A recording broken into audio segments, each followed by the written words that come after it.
Thank you for listening into this presentation, Roadside Landscapes, Effective Connections and Interpretation. My name is Aaron Marcavitch. I'm the Executive Director of Maryland Milestones, Anacostia Trails Heritage Area based in Hyattsville, Maryland. My thesis at Middle Tennessee State was on standardized roadside architecture. I've worked in the preservation field for over 15 years. The Deans of Roadside Architecture Scholarship, John Jekyll and Keith Scully, wrote in their book, Remembering Roadside America, that nowhere was 20th century modernism embraced quite as fully as in the United States, at least evidenced along the roadside. Nowhere were so many cars manufactured and so many roads built or rebuilt, and nowhere else in the world were towns and cities so substantially reinvented, as they were essentially turned inside out in reorientation to those roads.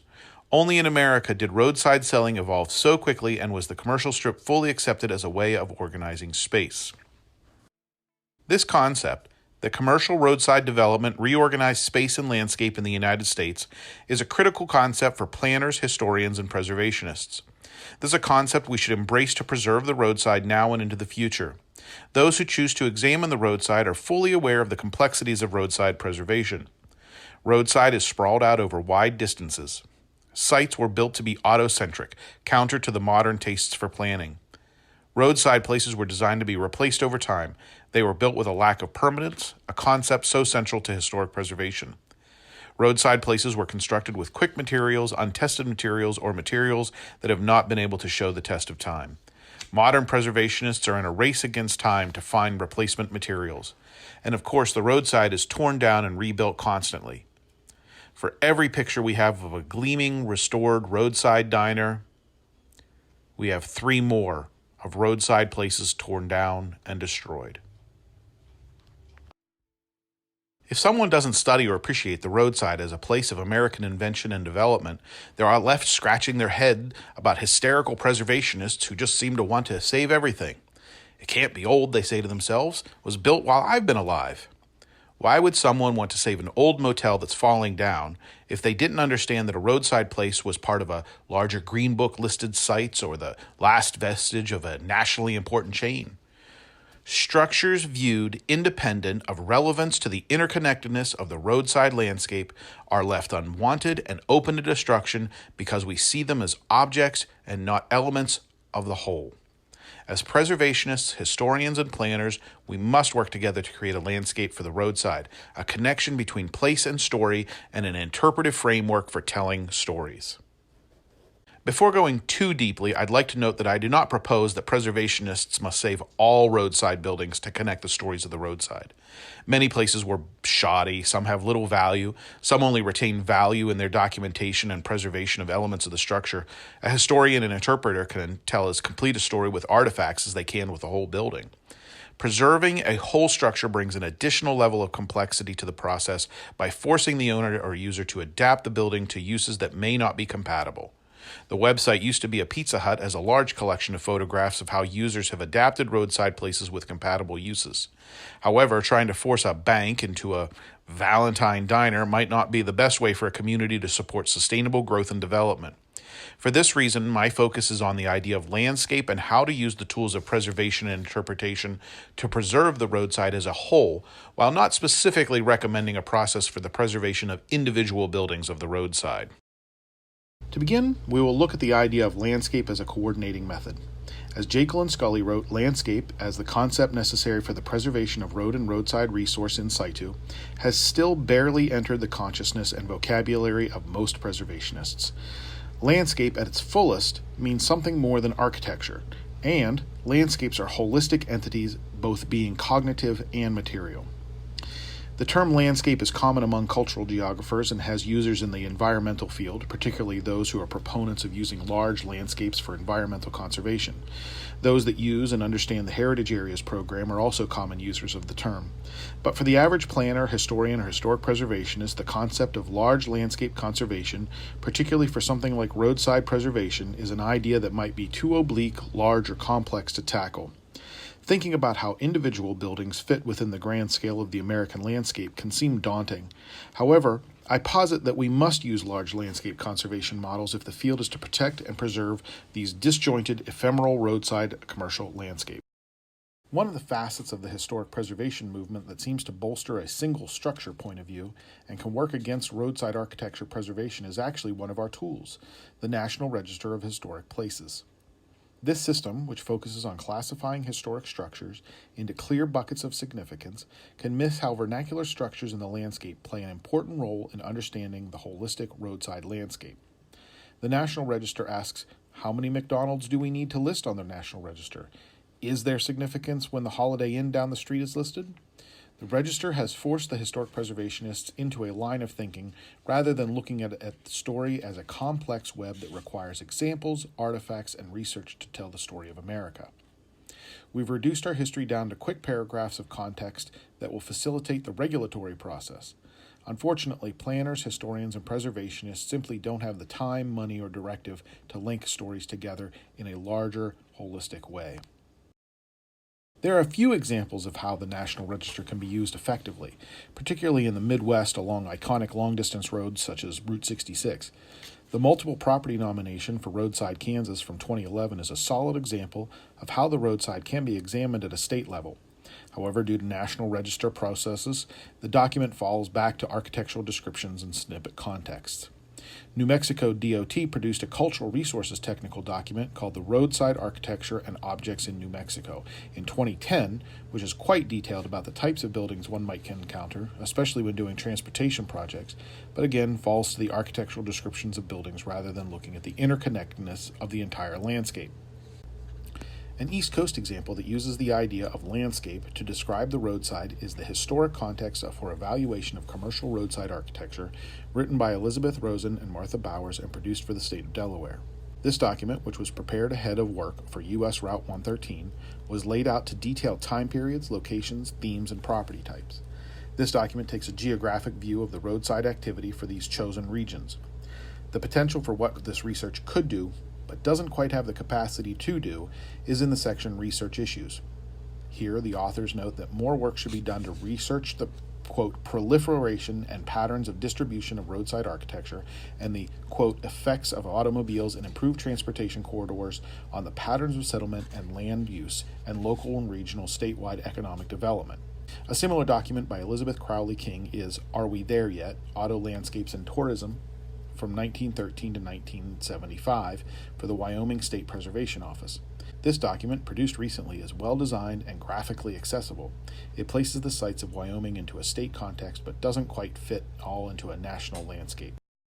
Finally, the California section of Route 66, in seeking a byway designation, developed a corridor management plan which does start to touch on the concepts I've proposed by fitting the sites within a larger landscape and offering solutions that will connect the interpretation to the visitor.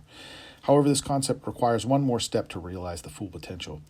If one were to take this context that Rosen and Bowers developed for the geographic region of Delaware, they could turn that story into a landscape-based context with an interpretive connection between roadside and history. They could build preservation advocacy strategy around that landscape with the intent to develop economic opportunities. They would have created a heritage area. The National Heritage Area program uses landscape at a geographic scale to interpret complex stories between places. Managed locally but working in collaboration with and through approval by the National Park Service, the Heritage Area program works to preserve and protect places where historic, cultural, and natural resources combine to form cohesive, nationally important landscapes. These areas are large, lived-in landscapes. There are now 55 of these areas at the national level. Many of them provide interpretive frameworks for the region as a whole to connect the pieces. One of the major elements that makes a heritage area a better way to preserve roadside landscapes, in my opinion, is a focus on the regional, the interconnected level, but also the importance of interpretation to tell a full story. While national heritage areas tend not to focus on roadside landscapes, at the state level, several heritage areas have been working together to support major long-distance highways such as the Lincoln Highway. Pennsylvania's Lincoln Highway Heritage Corridor, a state-level heritage area, was designated in 1995 with the goal of using economic development through tourism to support communities. Recently, they've established a 5,000 square foot museum exhibit space with artifacts, information, neon, and a film. This space includes a restored diner, where they still serve pie, and a cabin court building.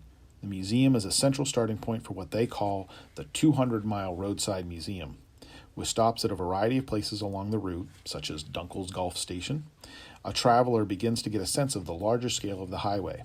By using interpretive signage, the Lincoln Highway Heritage Corridor has started to stitch together across a very large landscape using connective elements. Additionally, they're connected to a longer group of sites, such as the Lincoln Highway Heritage Byway in Iowa. All of these groups use shared signage, particularly the red, white, and blue signage that replicate the original route markers, to give a sense of the long landscape environment. Route 66 has also had some work towards large landscape preservation. Scott Sundemeyer and Chad Moffat for the conference Are We There Yet? Preservation of Roadside Architecture and Attractions by the National Council on Preservation Technology and Training discussed the use of interpretation on Route 66 in Oklahoma. Using story maps and interpretive signage, Oklahoma has been working to tell the story of Route 66 at a landscape scale. On the California end of Route 66, they used that corridor management plan I referenced earlier in pursuit of byway approval. These corridor management plans include the visitor experience portion of the plan. Route 66 has recently garnered more attention from the National Trust for Historic Preservation over a national trail. The National Road, or U.S. Route 40, is designated an All-American Road by the Scenic Byway Program, and within Maryland was formerly managed by the Maryland National Road Association until funding dried up. The National Road Foundation has taken on this mantle. They function in a somewhat similar capacity as the Lincoln Highway Heritage Corridor and have a small museum in Boonesboro, Maryland. Again, they're connected to other national organizations such as the Ohio National Road Association. My organization, Anacostia Trails Heritage Area, has been laying the groundwork for more interpretation around U.S. Route 1, starting with a history of U.S. 1 between Baltimore and Washington, D.C., published by Arcadia Publishing. Artifacts have now been included in our new Heritage Center in Hyattsville, and plans are being finalized for interpretive signage and even a traveling exhibit. Unfortunately, much of the landscape has changed too dramatically to be effectively interpreted, though pieces do remain here and there. There's also no formal U.S. Route 1 group, but we're looking into starting one. I believe that our traditional preservation models may not be enough for these large landscapes built around ephemeral buildings and roadside history. Roadside landscapes change so quickly and have so much development pressure upon them. How can we effectively capture and tell the story? How do we tell a story about something that is standardized and commonplace? I believe that preserving and interpreting the roadside to the public will require an all-hands-on-deck type of system. First, as a field, we must look at the roadside as landscape, not individual buildings. Historians will need to document and contextualize these buildings within a larger landscape, a national landscape. Documentation should be attached to a national level themes and contexts. Documentation should be put into context that allows users to access the data and see places as part of a wider whole, such as the Route 66 story map. Planners will need to ensure that those seeking to redevelop along the roadside understand this landscape history. These planners should look for regulatory methods for preserving and retaining elements of the building and landscape as part of mitigation and ensure interpretation as part of the final plan. When roadside structures disappear from the landscape, making it more fragmented, the memory of this landscape should linger. Those involved in interpretation, either as historians, museum professionals, or writers, should look at innovative strategies to tell the story. We often fall prey to the technology trap and suggest an app or a website for a solution.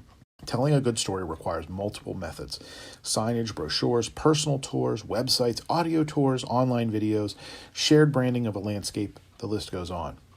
If the landscape is being considered holistically, then the interpretation will follow. With interpretation comes understanding, and with understanding we can start to change preservation. Finally, preservation advocates should be looking for new ways to link together sites across the entire landscape. Don't let boundaries stop a story. Build partnerships between road-based places, historic structure types, and those involved in the story. Existing in the vacuum of a single site will not answer the issues of interpretation. No place exists alone. There's a deep and complex history behind these roadside places. Only by making connections can we hope to save some of the roadside. Thank you for your time.